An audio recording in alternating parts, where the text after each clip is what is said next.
Esta é a Voz da Profecia, uma mensagem de fé e esperança que anuncia a volta do Senhor. Alegre-se porque a nossa salvação está agora mais perto do que quando no princípio cremos. Vai alta a noite e vem chegando o dia. Abram-se os portais em exultação, Ele é o Rei da Glória, Ele quer entrar.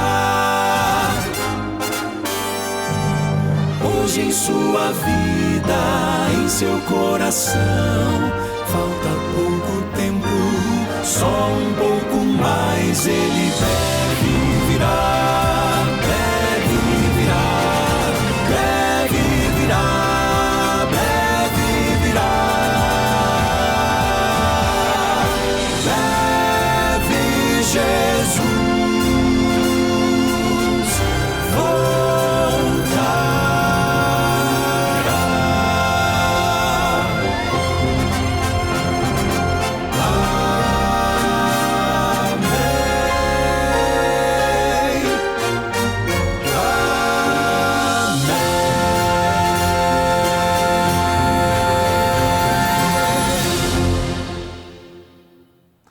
Olha aí que bom, chegou o dia, chegou a hora, a Voz da Profecia está no ar e é sempre um prazer muito grande desfrutar a sua companhia. Muito obrigado por você abrir agora a sua casa, não é?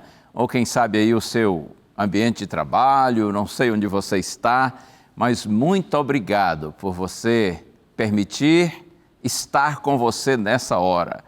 E eu fico, é claro, como sempre, orando e clamando a Deus que, por sua bendita graça, Ele faça com que este seja um momento precioso para todos nós. Momento de louvor, de oração, de adoração a Deus, de estudo de sua palavra, para que sejamos revigorados pela bênção do Senhor. Onde quer que você esteja nessa hora, receba nosso carinho, nosso abraço, nossa gratidão por sua audiência.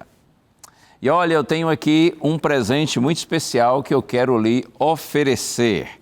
Esta revista, Marcadas pela Fé, 8 mulheres inspiradoras da Bíblia.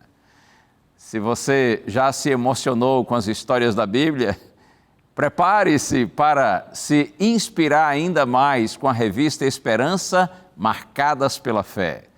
São histórias como a de Ana, que enfrentou anos de espera e angústia antes de ver o seu milagre acontecer. Ou quem sabe a história de Esther, ela arriscou a própria vida para salvar o seu povo. Essas mulheres nos ensinam que mesmo diante das piores adversidades, nós podemos vencer com fé em Deus. Cada página dessa revista aqui traz para a gente uma lição poderosa, capaz de fortalecer a nossa caminhada espiritual. Você quer aprender com essas mulheres? E eu digo você, não apenas me referindo aos homens, mas, aliás, não apenas me referindo às mulheres, mas você que é homem também. Nada de machismo, hein? Essa revista aqui, não importa se é para homem, se é para mulher, é para todos que desejam crescer na sua caminhada cristã e receber a inspiração desses bons exemplos. Então, não espere mais, ligue agora, tá bom?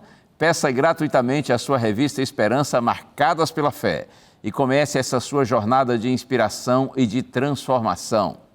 Você pode ligar para a gente em dia útil, não é? O telefone é esse aí, 0 operadora 12 21 27 31 21. Ou então você manda uma mensagem pelo WhatsApp e pode mandar agora se quiser. O número é 12 98244 4449. Diga assim: eu quero a revista Esperança Marcadas pela Fé. E a nossa equipe vai retornar o seu contato, vai preencher um pequeno cadastro para que logo a revista possa chegar às suas mãos e abençoar a sua vida. E você me dirá, mas é de graça mesmo? Ou é de graça? Acredite nisso. Alguém já pagou essa conta para você. Alguém que acredita na mesma mensagem que aqui na Novo Tempo nós pregamos, acredita na Bíblia, na mensagem do Evangelho, em Deus, como Criador, mantenedor da vida e também nosso precioso Salvador. Essas pessoas queridas que ajudam a manter o ministério da Novo Tempo, contribuem financeiramente para que a Novo Tempo possa existir e se expandir, aqui nós chamamos carinhosamente de Anjos da Esperança. Os Anjos da Esperança já pagaram a conta para que você possa receber em sua casa gratuitamente essa revista, por isso eu insisto, é só você pedir, tá bem? Hora de música. O Quarteto Arautos do Rei tem uma linda canção que será apresentada agora e que nos apresenta Jesus como um amigo precioso. Ele está sempre comigo, sempre com você. Ouça agora, Arautos do Rei, Não Ando Só.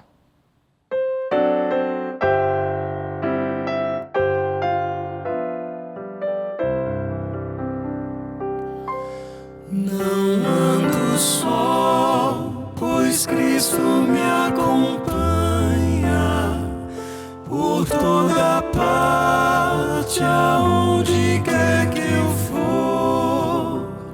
Meu coração se alegra em sua graça, e quantos queiram fluem em seu amor. Não ando só, Jesus ao lado tenho, e nele achei amigos sem igual. De tal amigo apoio e obtenho. Não ando só, pois ele me é real. Não ando só em meio à tempestade, mesmo que o vento esteja a me açoitar. Seguro vou, pois Cristo está comigo, e os braços seus estão a me rodear. Não ando só, Jesus ao lado tenho, e nele achei amigos sem igual. De tal amigo apoio que obtenho. Não ando só, pois ele me é real.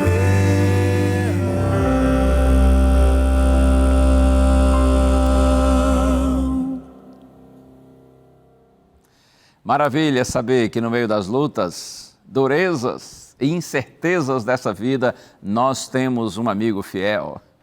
Oh, acredite nisso. Nas incertezas da caminhada, podemos ter a certeza, a convicção plena de que o Senhor está conosco. Ele é fiel. O Senhor é fiel para com aqueles que lhe são fiéis. Tudo o que Deus precisa é que nós o escolhamos, que nós queiramos estar com Ele, porque Ele quer estar conosco sempre.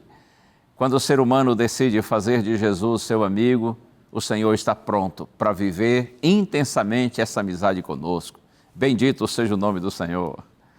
E aí, você já pediu a revista Marcadas pela Fé? Se não pediu, aproveite agora o intervalo, tá bem? Você vê aí o nosso telefone, o nosso WhatsApp, é só você entrar em contato com a gente para que você possa receber essa revista gratuitamente em sua casa.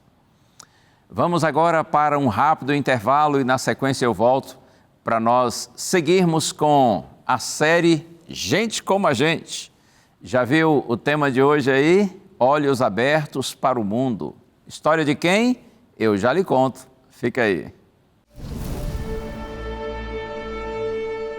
Não resista ao Evangelho como os fariseus. não se omita diante do Evangelho, como os pais do jovem curado. Não se confunda como alguns vizinhos. Faça como o nosso personagem. Exalte Jesus, glorifique a Deus. Permita que a luz do mundo ilumine sua vida. Oh, bendito seja o nome do Senhor. Vem, Santo Espírito, fogo do Senhor, eu quero receber o teu amor. Luz da verdade, esperança do viver, brilha em mim, transforma meu viver.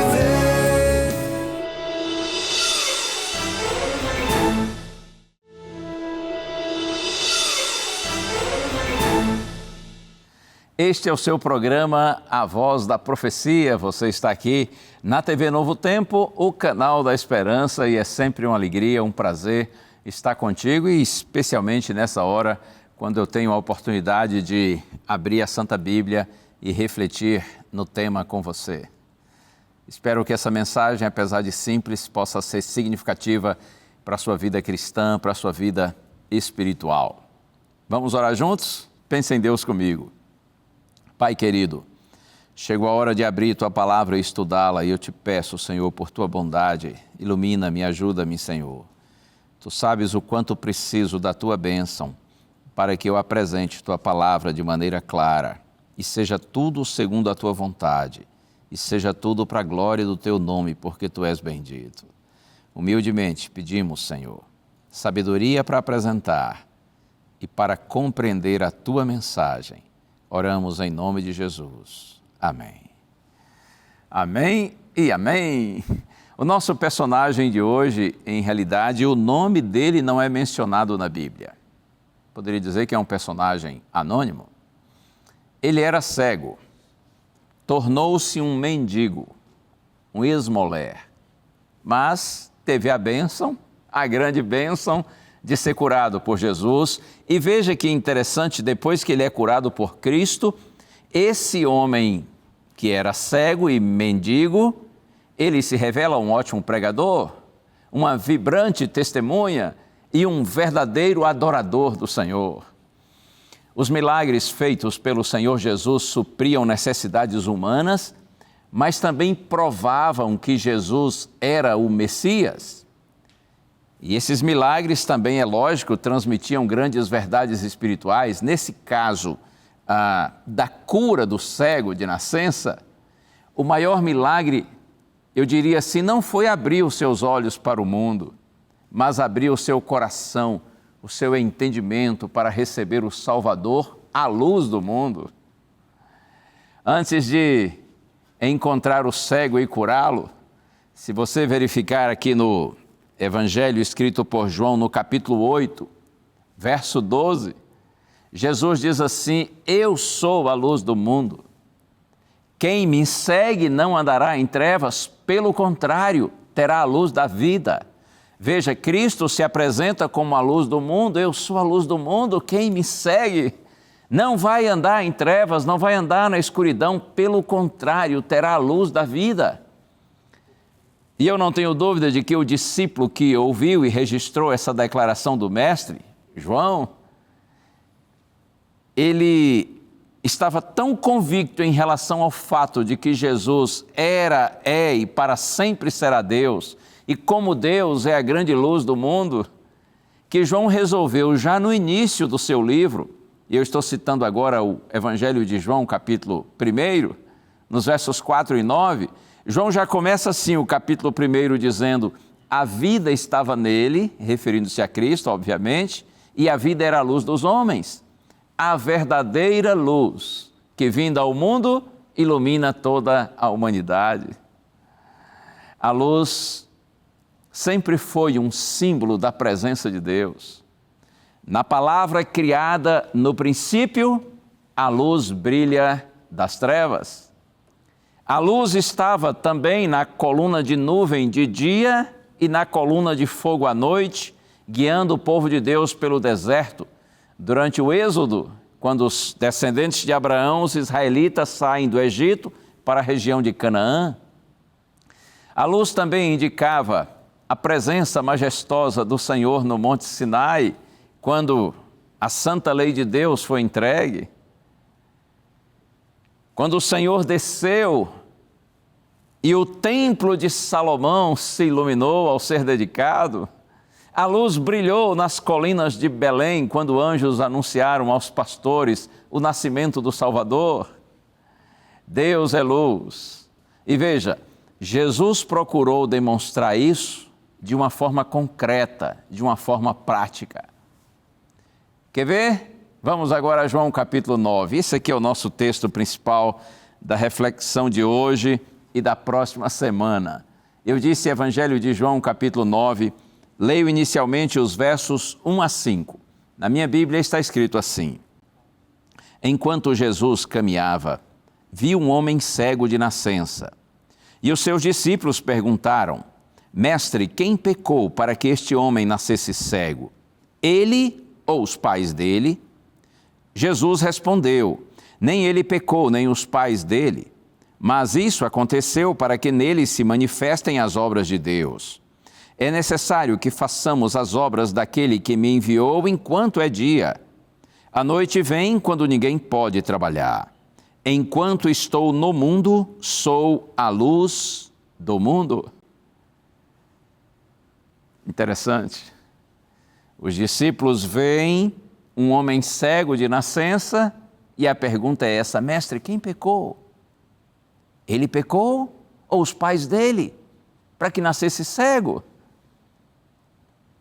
Curioso que os discípulos, eles não estão pensando no homem como necessitando da misericórdia e da graça, do favor do Senhor, mas como um bom tema para uma discussão teológica.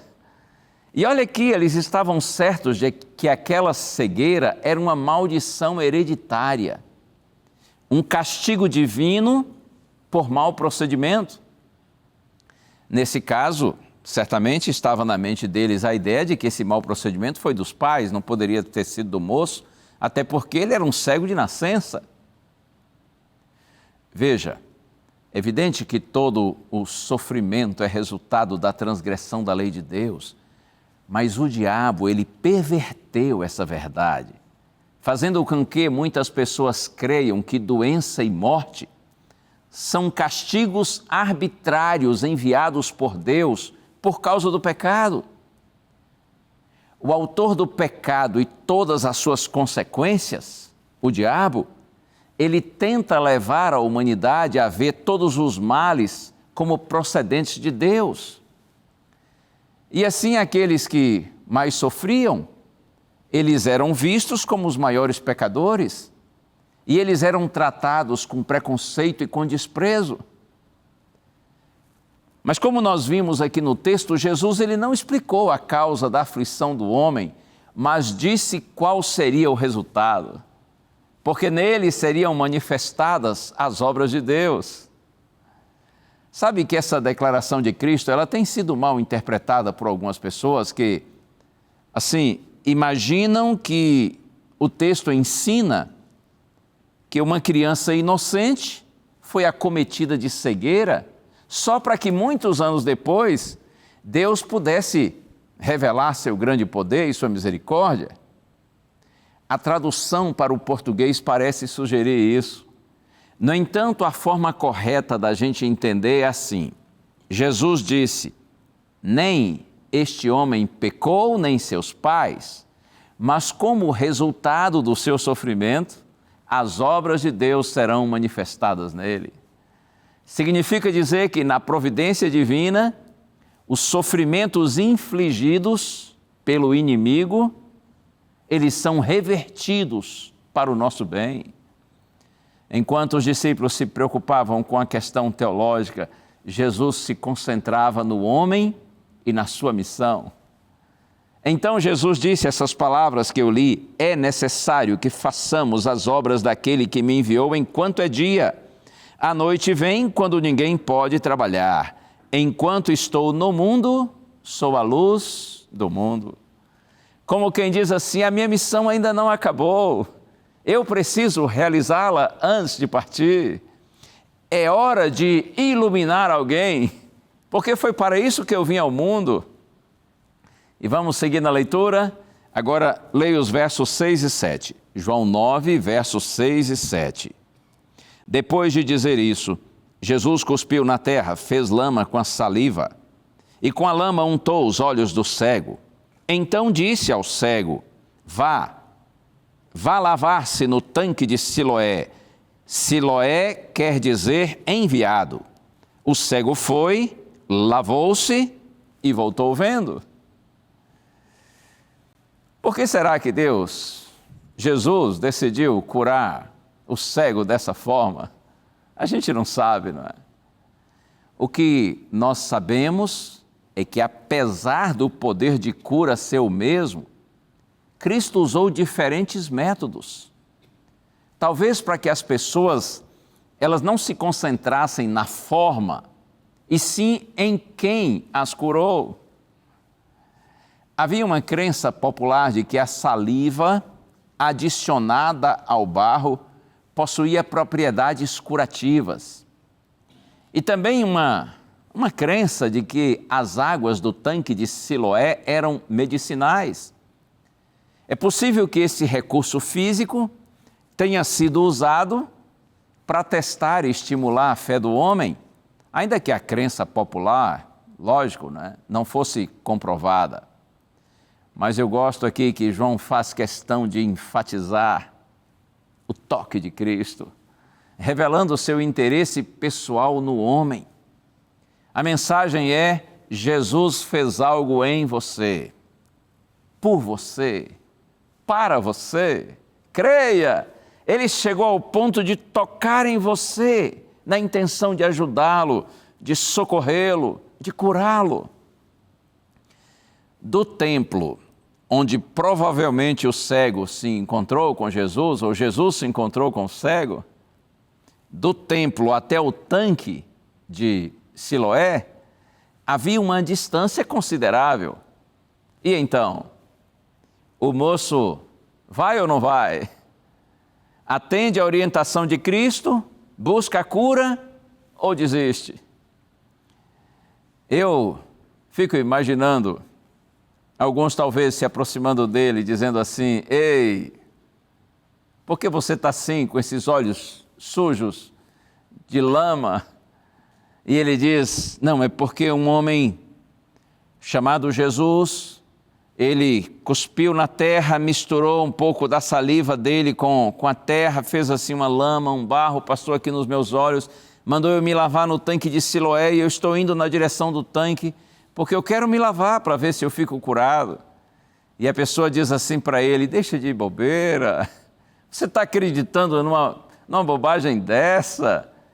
Esse homem, ele humilhou você, ele zombou você, ao passar a própria saliva dele com terra nos seus olhos. Ei, deixe de ser bobo, limpe-se logo, livre-se disso, não adianta nada. Que ser curado, que nada, você é um cego de nascença, desista. Mas outro se aproxima e diz assim para ele: o que você tem a perder? Vá logo, vá em busca, esse não é o seu sonho, você não deseja muito enxergar, então vá e receba a bênção, confie, não desista. Você sabe que ainda hoje é assim? Uns incentivam, no sentido de nós atendermos a orientação do Senhor e buscarmos a bênção do Senhor para uma vida vitoriosa, mas outros nos desestimulam. Os que nos incentivam estão sendo usados por Deus, e você não tem dúvida. Aqueles que de alguma forma obstruem nosso acesso a Deus, ou nos desestimulam de buscar ao Senhor e confiar no Senhor, mesmo que essas pessoas não tenham consciência disso, elas estão sendo usadas pelo diabo, pelo inimigo de Deus, que faz de tudo para que a humanidade não se reconcilie com o Senhor. E o nosso cego? Foi ou não foi? Ele foi. O cego foi, diz o texto que eu li, lavou-se e voltou vendo. Sabe, meu amigo, minha amiga, na Bíblia, muitas vezes fé é sinônimo de obediência, de fidelidade, de atitude, de ação, de submissão à vontade de Deus. A fé, ela se revela numa genuína confiança, quando age em obediência à palavra de Deus. Repito, a fé, ela se revela em genuína confiança quando age em obediência à palavra de Deus.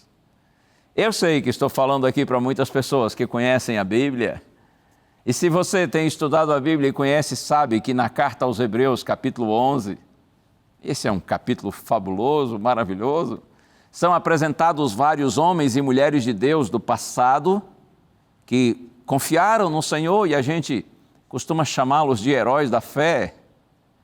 Homens que revelaram sua fé por meio de ações práticas. Na carta aos Hebreus está escrito que pela fé eles ofereceram sacrifícios. Pela fé, por exemplo, Noé construiu a arca. Pela fé, Abraão partiu sem saber para onde ia. Pela fé, Moisés abandonou o Egito. Veja, uma fé que se manifesta em ações concretas de obediência. Foi isso que o nosso personagem fez. E quando o homem faz a sua parte, Deus faz a dele. Você tem feito a sua parte? Você tem seguido a palavra de Deus, agindo pela fé? Acredite, fé que não age, não é fé. Na carta de Tiago, Tiago diz que a fé, se não tiver obras, por si só está morta. Tiago 2, verso 17. Se o cego não tivesse ido, não tivesse obedecido, ele teria permanecido cego, porque não há bênção prometida aos que não exercitam a fé pela obediência. A ordem para se lavar no tanque não foi dada, é claro, porque, assim, a água tivesse qualquer poder curativo. O poder residia em Cristo, mas certamente porque Jesus queria testar e estimular a fé daquele homem. Porque nas provações é que a fé se aprofunda, amadurece e se fortalece. Oh, o Senhor sabe todas as coisas. Vamos seguir no texto? João capítulo 9. Agora vou ler os versos 8 a 12. Na minha Bíblia está escrito assim: Então os vizinhos e os que antes o conheciam de vista como mendigo perguntavam: Não é este o que ficava sentado pedindo esmolas? Uns diziam: É ele. Outros: Não, mas se parece com ele. O homem dizia: Sou eu. Então lhe perguntaram: Como foram abertos os seus olhos? Ele respondeu: O homem chamado Jesus fez lama, passou nos meus olhos e disse: Vá ao tanque de Siloé e lave-se. Então fui, lavei-me e estou vendo. Eles perguntaram: Onde está ele? Respondeu: Não sei. Observe, a cura do cego mendigo causou uma grande comoção. Afinal, ele era um moço conhecido e todos sabiam que ele era cego de nascença. O fato inédito clamava por uma explicação. Vizinhos e conhecidos perguntavam: Não é este o que pedia esmolas? E aí vocês viram aqui no texto que eu li, uns diziam sim, outros não, mas é alguém parecido com ele. Sem dúvida que com a visão a fisionomia mudou um pouco. Além disso, mudou também o ânimo, o estado de espírito. Certamente ele até parecia outra pessoa. Mas olha, isto era só o início da obra divina nele e por ele. Porque Jesus não só queria curá-lo, Jesus também queria salvá-lo. Eu me lembro das palavras de Paulo que estão na carta aos Efésios, capítulo 3, verso 20. Está escrito assim: Deus é poderoso para fazer infinitamente mais do que tudo o que nós pedimos ou pensamos. O cego desejava a cura física, mas Jesus queria e podia fazer mais por ele. E na carta aos Filipenses, capítulo 1, verso 6, Paulo diz assim: estou certo de que aquele que começou a boa obra em vocês há de completá-la até o dia de Cristo Jesus. Não é lindo isso?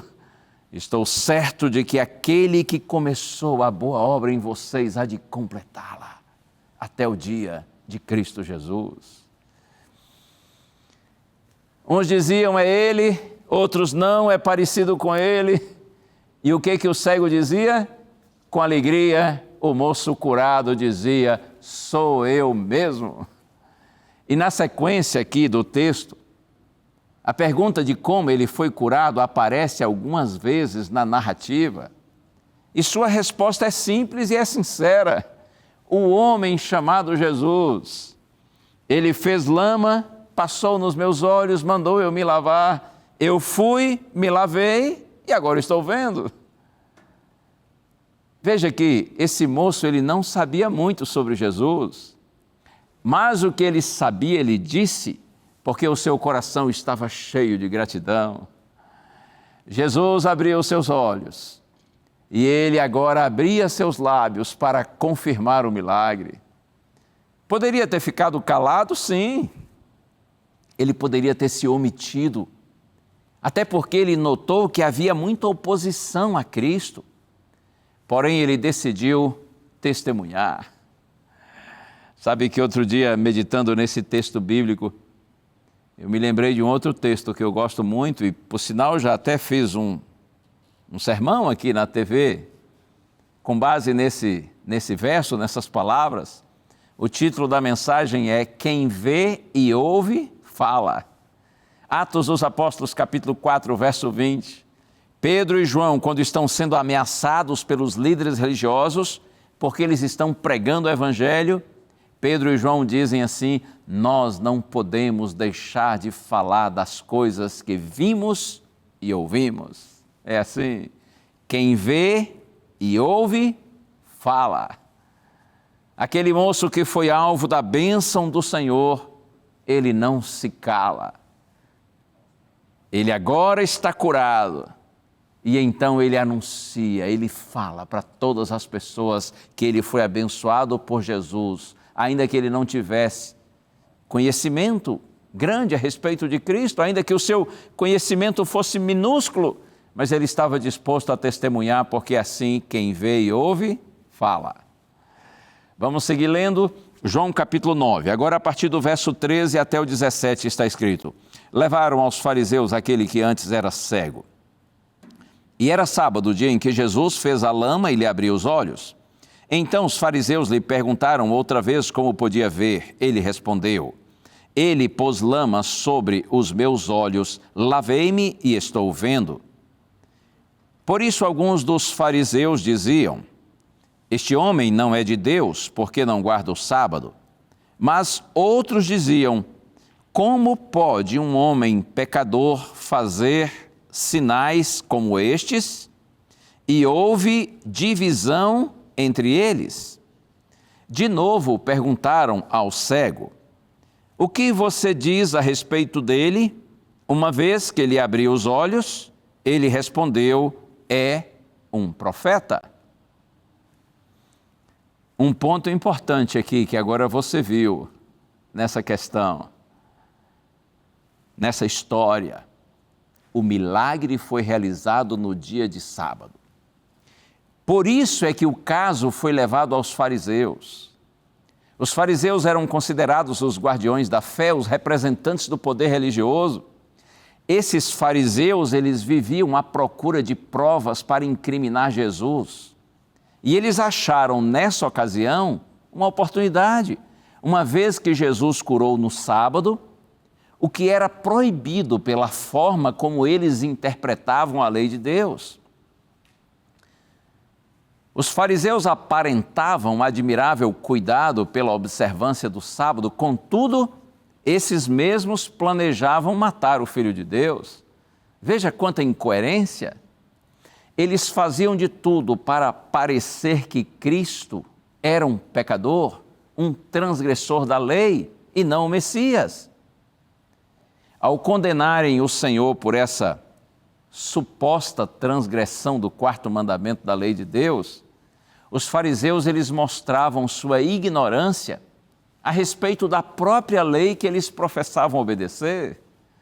Fazer o bem no sábado nunca foi e nunca será uma quebra do mandamento de Deus. E eles perguntaram ao moço: como você diz que foi curado? E o moço, diante dos, eu diria assim, delegados da teologia, entre aspas, ele não mudou nada do seu depoimento. Então, conforme nós lemos aqui, houve uma divisão entre eles. Uns diziam assim: esse homem não é de Deus, porque ele não guarda o sábado. E se não é de Deus, como fez o milagre? E aí outra vez perguntaram ao moço: o que você disse sobre ele? Sem dúvida que a ideia era confundir e intimidar o jovem. Ele podia ter dito assim: ó, eu não sei, eu nem o vi, eu não o conheço. Mas ele não se omitiu, ele disse assim: é um profeta. Para os israelitas, seus profetas eram homens de Deus, capazes de fazer milagres pelo poder de Deus. Eu gosto de dizer: não subestime pessoas simples. Elas podem ter muito mais a oferecer do que o seu preconceito lhe permita perceber. O moço era simplesinho, antes cego e também mendigo. Porém, quando lhe provocaram, ele não vacilou, ele não se intimidou. Eu penso que esse homem é um profeta. Já que vocês querem saber o que eu penso a respeito dele, posso continuar lendo um pouquinho mais? Agora, a partir do verso 18. João capítulo 9, verso 18 ao verso 23. Os judeus não acreditaram que ele tinha sido cego e que agora podia ver, enquanto não chamaram os pais dele e lhe perguntaram: é este o filho de vocês que vocês dizem que nasceu cego? Como é que agora ele está vendo? Então os pais responderam: sabemos que este é o nosso filho e que nasceu cego, mas não sabemos como agora está vendo, e também não sabemos quem lhe abriu os olhos. Perguntem a ele, pois já tem idade e poderá falar por si mesmo. Os pais dele disseram isso porque estavam com medo dos judeus, pois estes tinham combinado que, se alguém confessasse que Jesus era o Cristo, seria expulso da sinagoga. Foi por isso que os pais dele disseram: ele já tem idade e poderá falar por si mesmo. A coragem que sobrava no moço, faltava nos pais. E aí eu posso também lhe dizer: não subestime os jovens. Os jovens podem ter muito mais a oferecer do que o nosso preconceito nos permita perceber. Esse moço era jovem, mas convicto e decidido. Enquanto faltou coragem nos pais, sobrava no moço. Os fariseus perguntaram aos pais: esse moço é filho de vocês? Ele realmente nasceu cego? Como que ele vê agora? Qual foi a resposta? Sim, é nosso filho. Nasceu cego? Nasceu. Agora, como é que ele está vendo agora, nós não sabemos. Como foi e nem quem foi que fez isso. Perguntem para ele, ele tem idade, responderá por si. E aí você observou que aqui há um comentário pessoal de João. Quando ele diz assim que no verso 22, os pais dele disseram isso porque estavam com medo dos judeus, pois esses já tinham combinado que se alguém confessasse que Jesus era o Cristo, seria expulso da sinagoga. E João insiste: foi por isso que os pais dele disseram: ele tem idade e poderá falar por si mesmo. qualquer pessoa que declarasse que Jesus era o Messias seria expulso da sinagoga. Expulso da sinagoga seria o mesmo que dizer expulso da igreja. Não faria mais parte do hall de membros da igreja, e isso tinha uma implicação tremenda, além do aspecto religioso, espiritual. Por exemplo, se um casal tem filhos e os filhos estudam na escola da igreja, da sinagoga, e os pais são expulsos da sinagoga, os filhos não poderiam mais estudar. Se você fosse expulso da sinagoga e fosse um comerciante, os outros judeus não comprariam mais no seu comércio. Muitos até não consideravam mais como judeu aquele que fosse expulso da sinagoga. E, além do mais, havia uma ideia de que, sendo expulso da sinagoga, não poderia mais ter o direito à salvação, ao reino de Deus. Os pais resolveram passar o problema para frente, ficaram, como a gente diz popularmente, em cima do muro. Pela falta de coragem, milhares deixam de testemunhar. Observe que esses pais sofriam com o problema do filho, sentiam-se julgados pela teologia da época, a ideia de que eles estavam sob maldição divina. Agora era hora de testemunhar com alegria e gratidão pela obra de Deus. Interessante que alguns vizinhos tentaram negar, dizendo: esse aí não é ele. Você viu, não é, que eu li? É apenas parecido com ele. Os fariseus tentaram dissuadir o moço quanto à realidade do milagre. Os pais, eles se omitiram, mas o cego, o ex-cego, ele fala por si. Lembra do texto de Mateus capítulo 10, onde Jesus diz assim: portanto, todo aquele que me confessar diante dos homens, também eu confessarei diante do meu Pai que está nos céus. Mas aquele que me negar diante dos homens, também eu negarei diante do meu Pai que está nos céus. Aquele que me negar diante dos homens, também eu negarei diante do meu Pai que está nos céus. Eu gostaria de concluir essa pequena reflexão agora. E como eu já disse, no próximo programa nós vamos dar sequência a essa história. Mas eu quero concluir dizendo que, além de tudo o que nós vimos hoje, eu gostaria de insistir num pensamento de que, quando o nosso coração está aberto para Deus, Ele se revela cada vez mais a nós. Você percebeu que o moço que foi curado, quando ele é interrogado, primeiramente ele se refere a Jesus, dizendo assim: o homem chamado Jesus. Depois, num segundo momento, ele diz que acredita que Jesus é um profeta. E nós veremos no próximo programa que ele se referirá a Cristo como homem de Deus, e então o reconhecerá e o adorará como Filho de Deus. Significa dizer que a revelação divina, ela é progressiva. Além de ser maravilhosa na vida daqueles que são sensíveis à sua graça. Eu amo o texto de Provérbios, capítulo 4, verso 18, onde está escrito assim, que a vereda dos justos, ou o caminho dos justos, é como a luz da aurora, que vai brilhando mais e mais, até ser dia perfeito. Veja, o caminho dos justos é como a luz da aurora, que vai brilhando mais e mais até ser dia perfeito. É como a luz de um novo dia, do nascer do sol. Vai brilhando mais e mais até que seja dia perfeito. Significa que a luz da verdade brilha sobre a vida dos justos. Não resista ao Evangelho como os fariseus. Não se omita diante do Evangelho como os pais do jovem curado. Não se confunda como alguns vizinhos. Faça como o nosso personagem. Exalte Jesus, glorifique a Deus. Permita que a luz do mundo ilumine sua vida. Oh, bendito seja o nome do Senhor.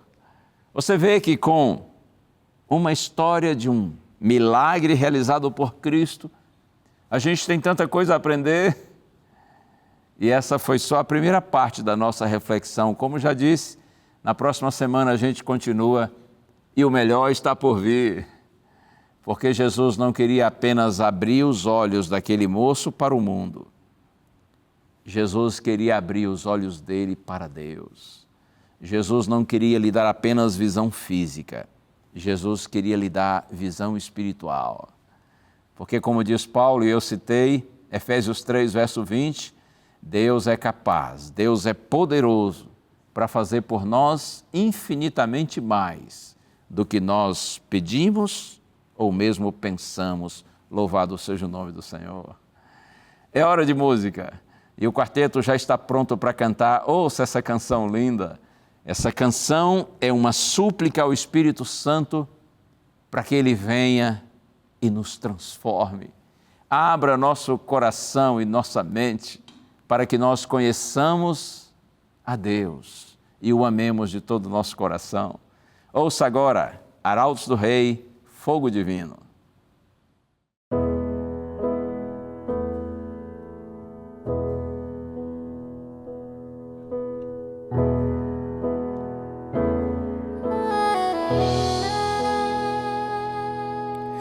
O Senhor deixou-nos a certeza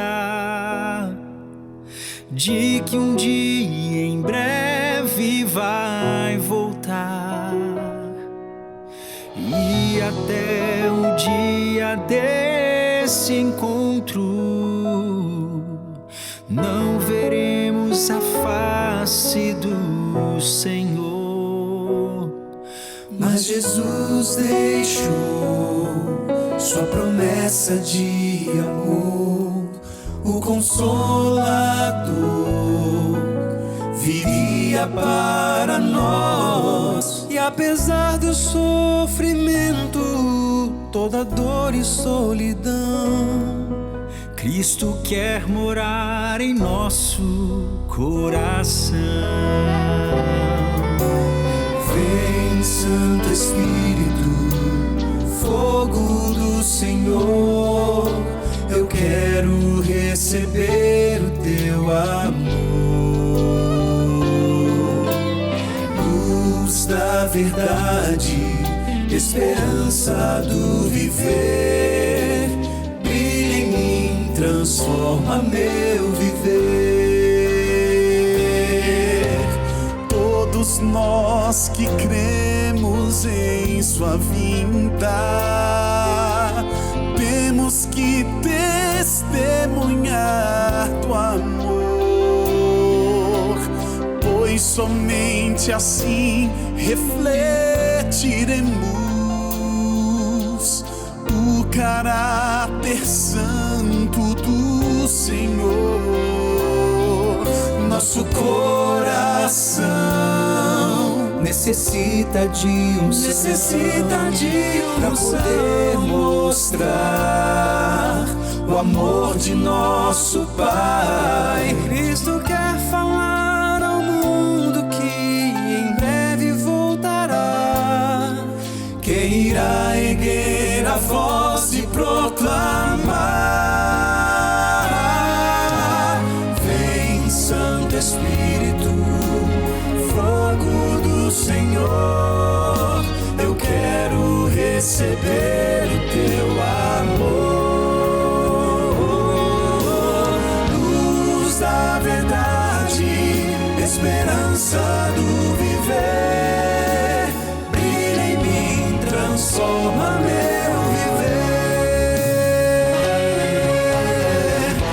Este mundo já está chegando ao fim, e a promessa do Consolador é pra nós.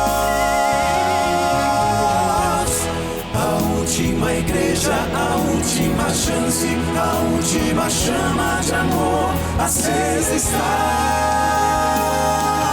Vai você brilhar, vai você falar.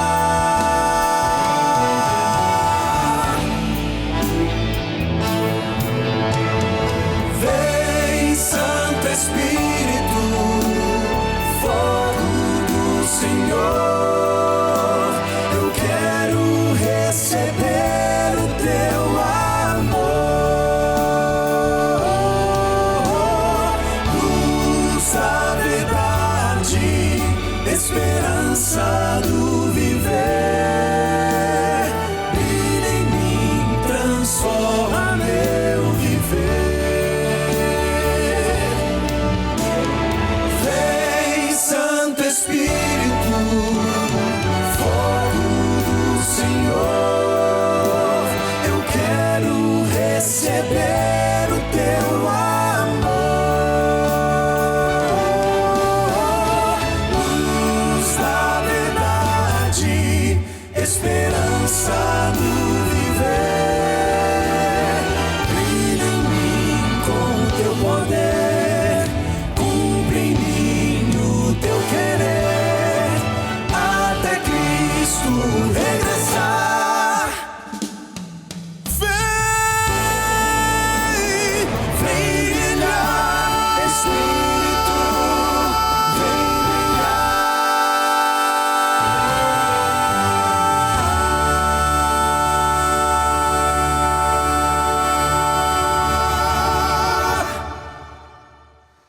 Ok, muito obrigado, meus amigos. Que oração, não é?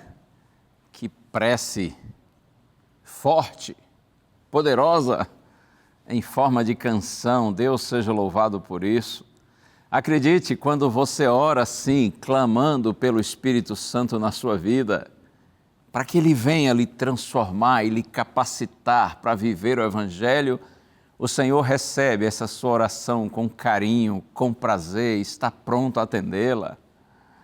Você se lembra que Jesus disse no Sermão do Monte: se vocês que são maus sabem dar coisas boas para os seus filhos, quanto mais o Pai Celestial dará o Espírito Santo àqueles que lhe pedirem.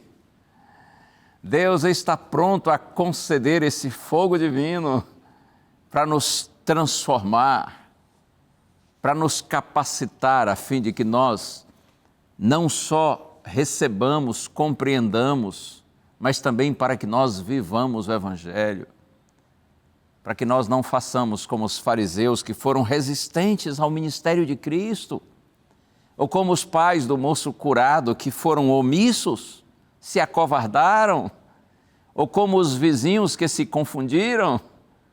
O Espírito Santo, ele vem para sensibilizar o nosso coração, nos atrair para Deus, nos ensinar a palavra do Senhor e nos capacitar a cumpri-la, segui-la, vivê-la. Portanto, faça assim, clame por esse fogo divino todos os dias. E como eu disse, Deus ouve sua prece e atende com muito prazer, porque o prazer de Deus é esse: é dar aos seus filhos a compreensão da sua palavra e o poder para que eles possam vivê-la. E eu gostaria, antes de orar, de lhe fazer um convite muito especial. Talvez você já recebeu esse convite aqui algumas vezes, mas eu lhe pergunto, já atendeu o convite? E que convite é esse? A Rede Novo Tempo de Comunicação pertence à Igreja Adventista do Sétimo Dia. A Igreja Adventista é a nossa igreja. E eu estou lhe convidando, é claro, para que você nos dê o prazer de estar com a gente algum dia aí, em algum dos nossos momentos de culto. Geralmente os cultos na Igreja Adventista acontecem aos sábados, a partir de 9 da manhã, domingos e quartas-feiras, a partir das 7h30 da noite.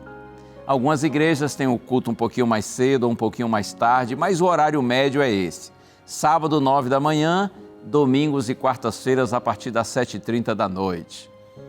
Eu tenho certeza de que você e sua família serão recebidos pelos nossos queridos irmãos com muito carinho. Não importa se uma igreja é grande ou pequenininha, você será muito bem-vindo e o interesse é adorar a Deus, estar na presença do Senhor e buscar a sua bênção. Por falar em bênção, vamos orar juntos? Pai querido, nessa hora eu te peço humildemente, Senhor, permanece comigo e com todos os amigos que estão orando nessa hora, Senhor, para que juntos nós permaneçamos em Ti. Que a Tua palavra cada dia seja mais compreendida e o Teu Espírito nos capacite a segui-la, a vivê-la. Oramos em nome de Jesus. Amém. Amém e amém. Deus lhe abençoe e, se o Senhor permitir, a gente se vê na próxima semana. Bênção sobre você e sobre a sua casa, e lembre-se, a voz é nossa, mas a palavra é de Deus. Um abraço, a gente se vê. Tchau.